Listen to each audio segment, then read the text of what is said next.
Knowing your mission when you start will help you so that you make the right decisions.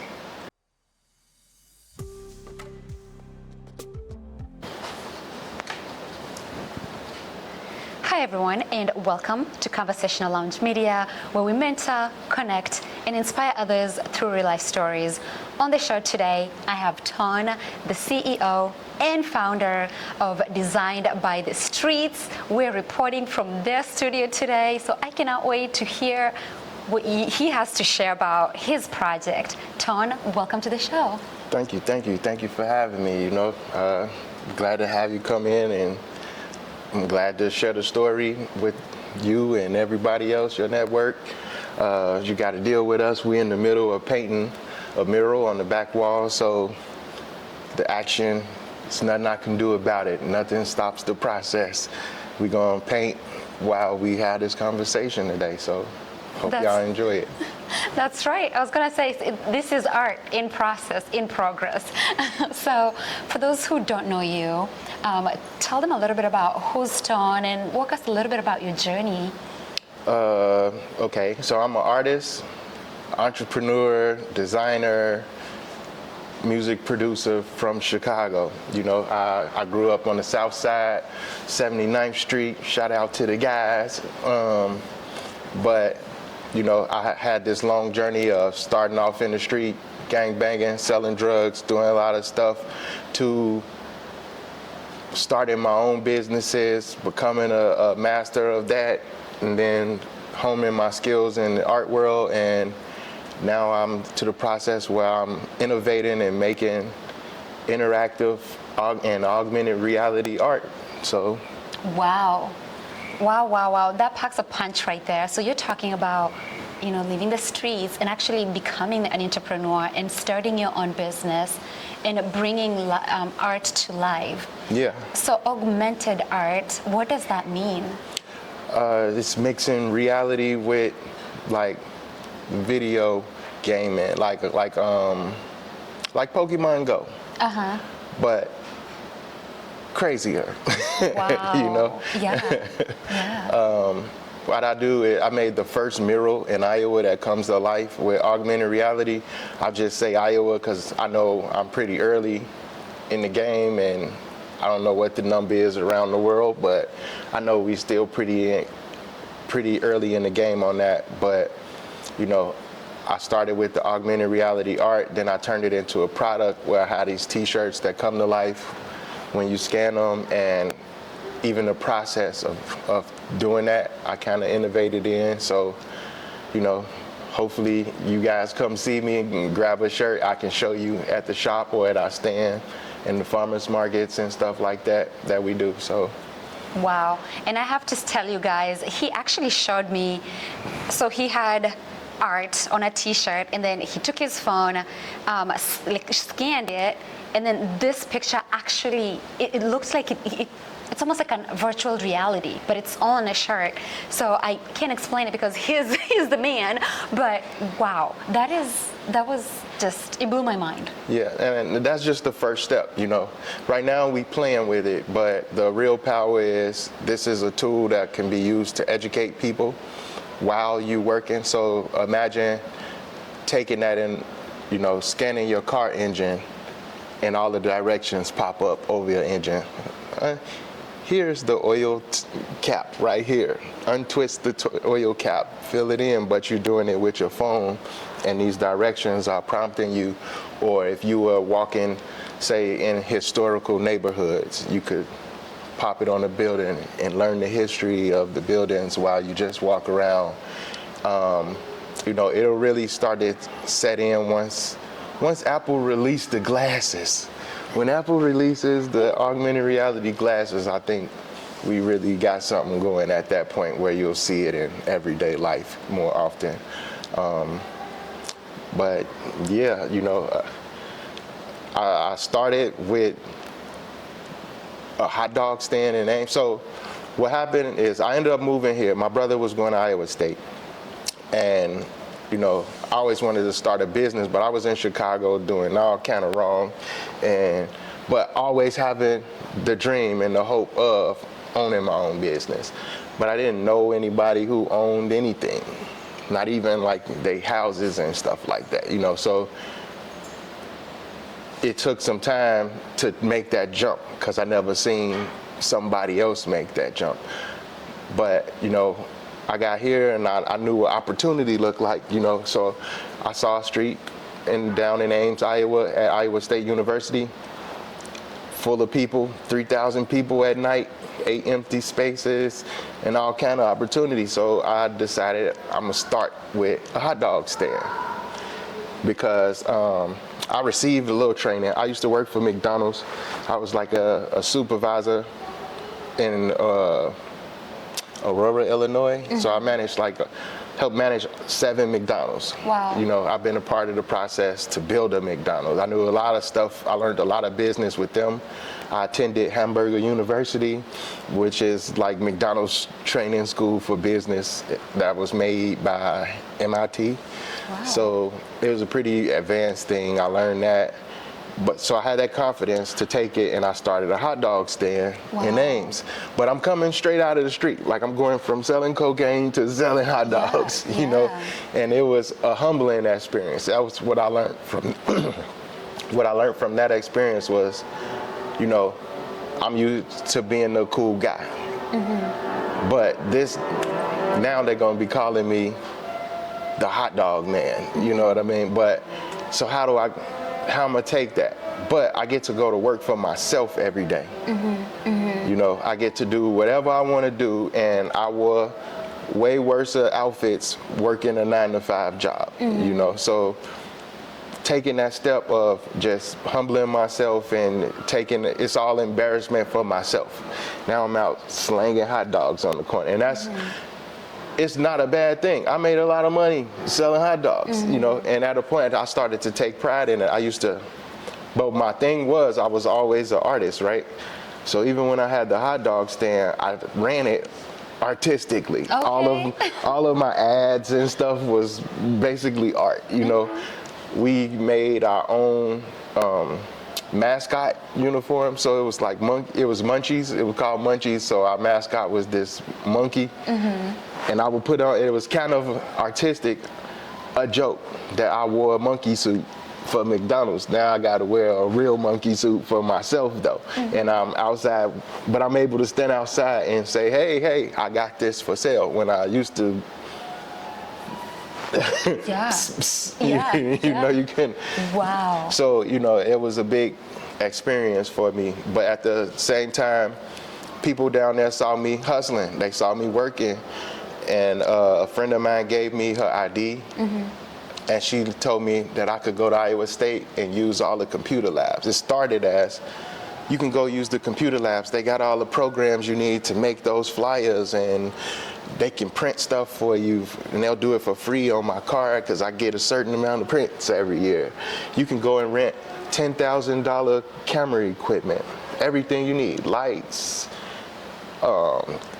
everything, cameras, lenses, everything that you could get, I could get it and start to do my own,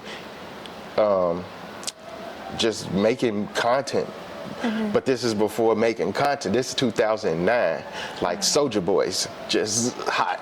You know what I mean? Like content creators wasn't a thing yet. So I'm learning to be a content creator at the same time. But I had this whole little setup where I would throw my I started all this making music. Mm-hmm. So I started throwing shows to showcase the artists that I was working with. So I would have like a hip hop show going on in the bar, but my hot dog stand was outside.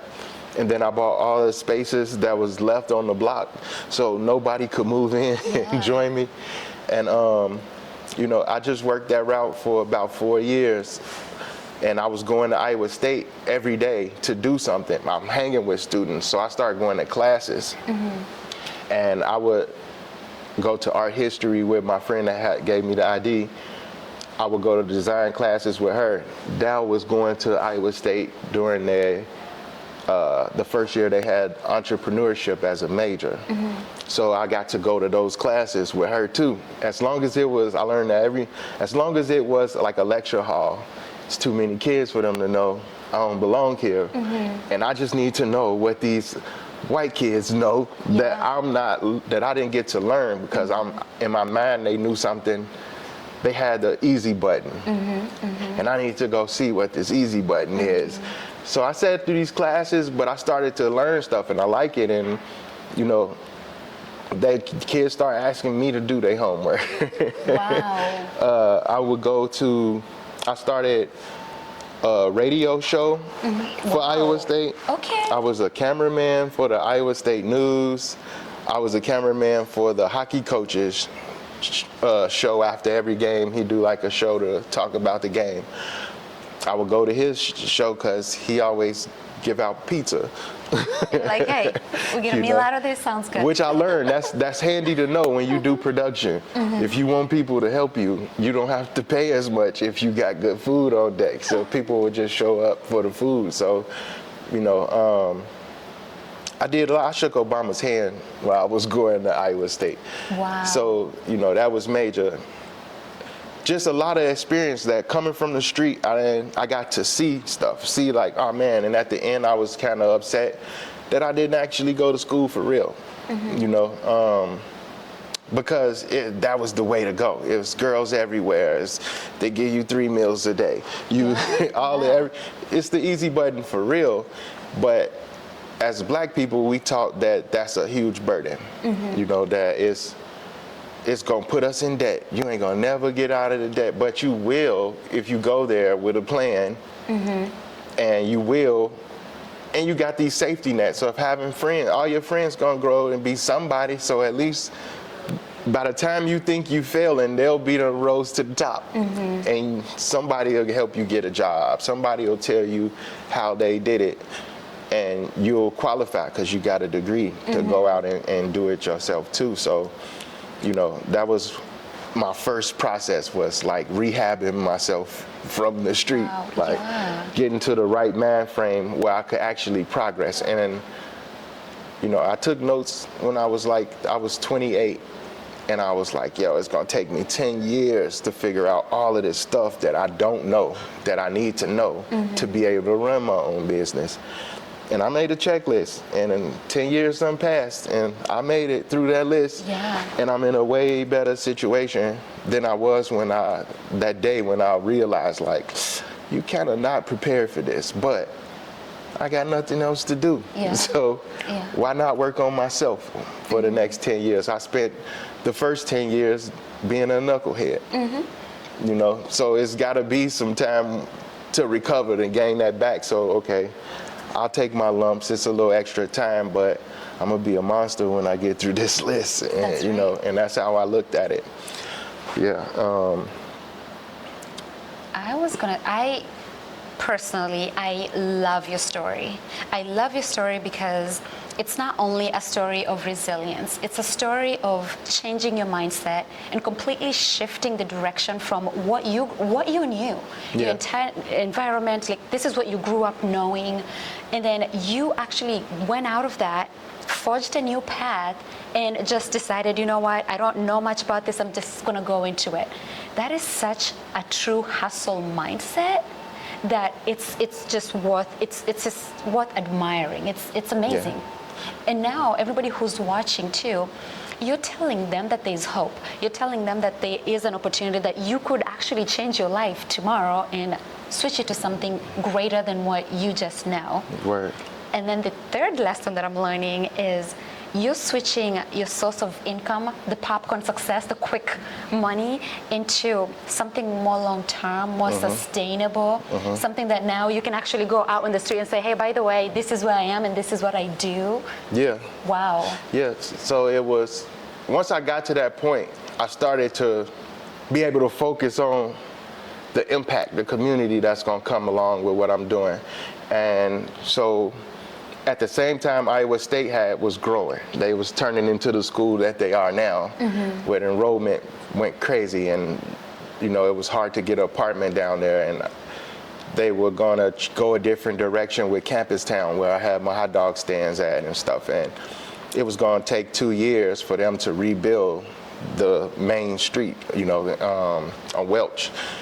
And I had a decision where I was like, okay, either I gotta find a new spot for my hot dog stand, or either I'm gonna make a switch, because at the time I'm not a chef. I'll just work with food because McDonald's taught me how to manage a restaurant, and I knew how to make money with the food.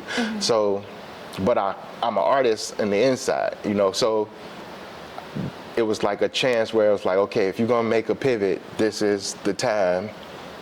And I just started Design by the Streets. I was having these shows. I bought a bunch of printing equipment so that I could make shirts for the artists and they could have merch, but it didn't really go the way that I planned for it. But I had all this equipment and I still had the crowd asking me for shirts for the event. Now, instead of them asking me for the artist, they going, let me get a shirt for the show. What's the name of the show? Give me the shirt for that. And I'm going, I didn't really plan for it to be. It was called Welcome to the Dope Show, which is dope, but Marilyn Manson kind of got that thing on lock with the Dope Show. So, I was like, okay, I gotta change the brand. It's gotta represent me. It's gotta represent my guys, where I come from. It's gotta, everything, no matter what I make in here, it's gonna be influenced by the street. It's no way. I come from gangsters in my family, gangsters that are just around me, and everything that they do, everything I learned, these hustle skills, everything that's making me advance, even when I rose up through McDonald's, it's because of my street savvy, my ability to make decisions fast. And I learned that, this street stuff that I learned is making me way better of a manager than any of these dudes that's older than me or smarter than me or whatever. They haven't had on-the-job training with working with people. And that's what we drug dealers do every day, all day long. So, I made the switch over. I changed the company. I started Design by the Streets. And then I packaged my first t-shirt like a kilo of cocaine. So, because at the time, my best friend, I had the hot dog stand, I called him to come help me. And he told me he was gonna come and help me, but he had to go stop in Wisconsin and see his family real fast. When he went to Wisconsin, feds raided, he went to jail with a kilo of cocaine. Oh no. So when I just starting this business, and I'm packaging up my first shirts to ship them off, and I weighed it, but I had the scale all wrong. I put a shirt on it, and it said 1 kilo when I dropped the shirt on. And just that little hiccup made me go, what if I package these shirts up like kilos? And then I'd be in here shipping out kilos in the mail. And when my homie come home, if I hand him a bag of these, can I grab this right? Yes, absolutely. Yes, I'd love to see that. Yeah, so like when my homie come home. You were not joking, you really packaged them, I can hand him a bag of these and I go, I'll be back for the money at 7:30. I won't have to teach him how to help me. Because I felt like the first time, that's why he didn't want to come here and me hand him the business. He wanted to come and have me half the money. You know what I mean? He a boss man too. That's why it's my guy. So I'm already knowing he want to go half with me. He ain't trying to have me give him nothing. So, and then I also too, because I know he probably feeling like he don't have the value or know what to do to help me besides give me some money to help me push for it. So. But I'm looking at him going, this dude is a great business dude. Like, it's been times in the street where he done thought of stuff and did stuff that he not really giving himself credit for. And this leading to him going to jail. And when he come home, he gonna be looking at me going, what's up, what we doing? I can hand him this new thing, say same rules, same hustle with a different product. Yes. A legal product. Yeah, and he know exactly what to do, and he actually will realize at this moment that he great for this. He good at it. You know what I mean? And then it was the same thing for any of my homies because they was all better drug dealers than me. You know what I'm saying? That's why I started selling T-shirts and hot dogs and everything else because I always knew like this temporary. I gotta make this happen, but for some of my guys, it's more of career thing. You know, that didn't come from the background that I got, the experiences that I got. I have friends ask me how I learned how to do all this stuff when we used to stand on the same corner all day. And I mean all day. Like I'm outside, 7 o'clock in the morning, we go home from exhaustion in the middle of the night. And you know, it's maybe 2 hours of sleep, I'm right back outside or something, because you got to sell crack in the middle of the night. Wow. You know, it's 4 in the morning, so you're going to sleep at like 6, and then I got to be back up for the people who go to school. You got to get up, the parents get up, and it's a rush at 9, so I got to be right back up at 8. And you know, how did we spend so much time on the corner? How you managed to learn how to do this stuff? But I had these experiences when I did go in the house. I had a different message that they wasn't getting. Some of their parents, you know, was on drugs. Some of them had way worse situations where I just knew I had to be the translator to this. And that's what this whole project with the kilos was about, was like, when anybody from my way, my walk of life, anything catch up to me and they want to know where I started at, I got to give you where I started at. And that's these kilos, and turning this thing, changing my mindset. Wow. It tells you all of that in one glance if you come from it. You see it. So let's talk about that for a second. Yeah. So is that like a t-shirt? So in here, so you're packing each individual t-shirts in here? Yeah, so this one right here is actually an exclusive. So now I made these. These have like decals on them. That was the first one, but we just upgraded to doing the scorpion and embroidery. So this comes off like a patch, and all you gotta do is put your phone to it. And the scorpion comes to life? It will pop up. You hit the button to choose the kilo, and it'll open up, and the scorpion comes to life. And you can pick them up and move them around and everything. Wow, I want to get into that one, because that sounds so techy, right? It's we're combining art with technology. It's the super tech. How did you get there? And if someone wants to get one of these kilos, how would they make their scorpion come to life? What do they need to get? All you need is Instagram or Facebook. Yeah, it comes to life through social media. I did a bunch of other techie things that is hard to understand if I tell you how, but I made it so that all you have to do is tap like you do with your credit card to pay, like tap pay, Apple Pay. Boop. You'll get a little prompt on your phone. It opens up to a icon of this, like a picture of the kilo. You click the picture of the kilo, the camera opens. You'll see a little scorpion. You just gotta match the image to the image that you see, and he'll come to life. And I am so tempted. I want my scorpion. This ain't never been done before. This is a black man doing something new for the first time. This has never been done before. So, you know, I didn't know what I place in the mirror, but I know when it comes to the product like this, I'm first. Yeah. I'm first at this. You know. Wow, you got a product here that's taking us to the future. And you get a t-shirt. You get the t-shirt in here, but it's also, you get the patch as a bonus. So you can put this on anything after that, you know. And then the t-shirt. So when you pack it, how do you know what size it is? We got a way. Oh, you got a way, okay. We got a way to tell. Yeah. Oh my goodness. Yeah, it comes in 6 colors, but it's a signature. It's the Designed by the Streets on the shirt. And we leave it that way because it's our signature product. Yeah. You know, it's the reward of, that's what our brand represents, like, to the most. So it's no other image that I could put in there that I think serve the purpose as best. I had people ask me for the scorpion to be on the shirt. So I gave them the patch. Go put it on what you want to put it on. Right, if you want to keep switching outfits. You got a jacket, you put it on, your bag, anything, because it's an iron-on patch. This is so cool. And I have to rock one of these. I should have got it before so we could be rocking it today. You know? But wow, so tell me if someone wants to support you, maybe they're jealous and they want to rock one of these. Right.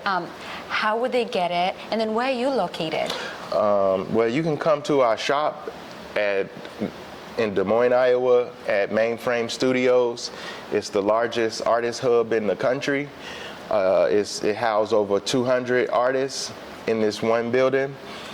We have an open studio event every first Friday of the month. So every first Friday from 5 to 8, 200 studios open for you to walk around, get some food, have a drink, bring the family, the kids, friends, the dog, everybody is welcome.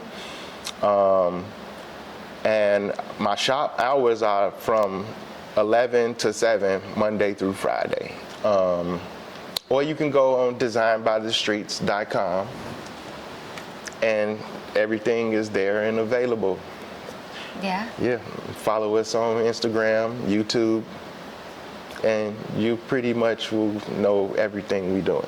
Wow, I am amazed and surprised. To say I'm surprised would be an understatement. I am amazed because, wow, not only are you incorporating bits and pieces of your journey into whatever you're making, but it's something actually that we haven't seen before.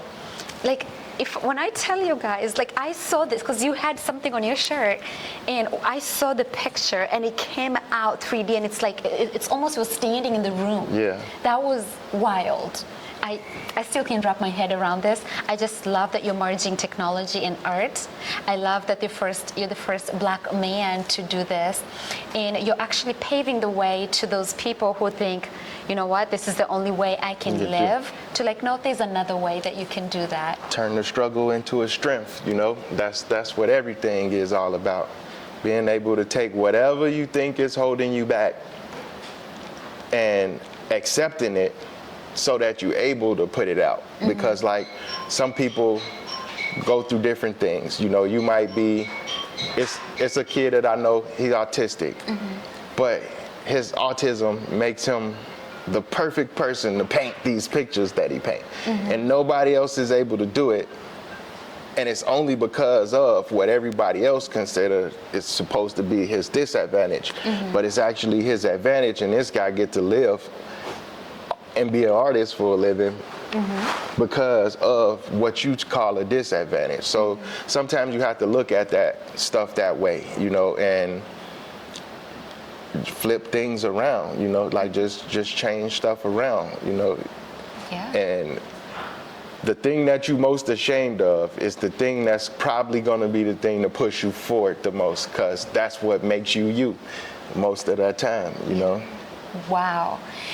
With that note, since you're headed in the right direction that my head is going, if someone's watching right now, they're very inspired by your journey, they're inspired by your story today, what kind of word of encouragement or advice would you give such a person? Man,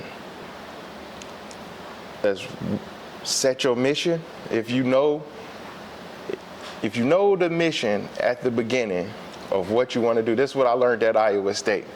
It was in business ethics class, is knowing your mission when you start will help you so that you make the right decisions. And you don't have to be worried about the wins or the losses when you doing anything supporting the mission that's truly that you love, you know? So when I decide, hey, I want to send messages like this, all I have to do is make this, start any commercial that I make is gonna serve my purpose. Any trade show that I have to go to is gonna serve my purpose. Any money that I have to spend towards me getting better at this serves the purpose of the overall goal, and it's no losses because it's all going back to community. When I get to the point where I have all of this, I get to bring in other kids that's having trouble like I used to be. They come and they help me and they do murals and they make products and paint stuff for us, and I just teach them different skills when I get a chance to. And it's all in one mission because I know where I wanted to go from the beginning. And you'll be surprised when you start to show the different parts. People start to see where they fit in the story, and they'll fill in the gaps and help you and push you forward, and you'll get to where you're going faster than you think. And that's when you start hearing things like anything is possible. Wow, this has been very inspirational, very inspiring. I learned a lot of things from you today, and I know for a fact a lot of my viewers will learn a lot, and it will actually get most of them to come out of their shells and see the world a different way, thanks to you.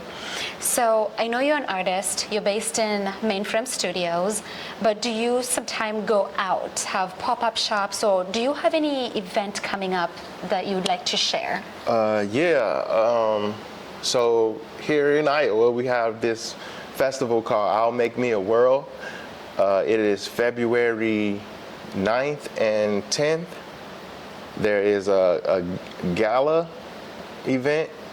There is a education day. And then on the 10th is a celebration day. But this event is all about celebrating Black history and Black community in Iowa. You know, that's why it's called I'll Make Me a World, because Iowa is one of the whitest states in America, and for the Black community, we have to make an extra effort to build the lives we want to build for ourselves here. And it's a lot more of us than we give ourselves credit for, and this is the largest gathering of Black people in Iowa. And I will be doing a interactive installation there, centered around the Black artists that are in Iowa. So it'll be it's in the center of a basketball court, so it's a pretty big installation, and it's only for this event. So you have to come out on February 10th to Celebration Day to see it, but you'll be able to walk around and do some of these AR experiences that I'm talking about. Some optical illusion stuff that'll be going on in it. It's just hard to explain without you seeing it. But if you want to get a good dose of what I do, this is the best time right now, because that's everything I'm doing right now is focus on I'll Make Me a World. You know, February 9th and February 10th. Get a table at the gala. Send your kids to Education Day, learn about Black history in Iowa, get a good sense of community, and then bring the whole family out on the 10th to Celebration Day. And this is at Horizon Event Center. I'll Make Me a World. We will definitely, that would be amazing to see in person. Then we can really take the arts that we're seeing in your studio out, like in virtual reality, but really outside. I can't wait. That is amazing. And for that event, I've never been to one, so I'm glad you shared that we have such a big event coming up. Normally stuff is like in art shows, and so I'm kind of excited to just see how the kids react to it, because there's going to be a lot of kids, and I just, you know, I know they'll get it. For right off the top, so I'm excited to see. Nice. Well, thank you so much for being at the show today. And thank you for sharing your story. And everybody back home who's watching, I hope this message resonated with you or someone that you know. And if it did, please share widely, because if only one person can learn something from someone else's story, then we are changing the world one story at a time. So until next time, thank you so much for watching, and have a wonderful day. Peace.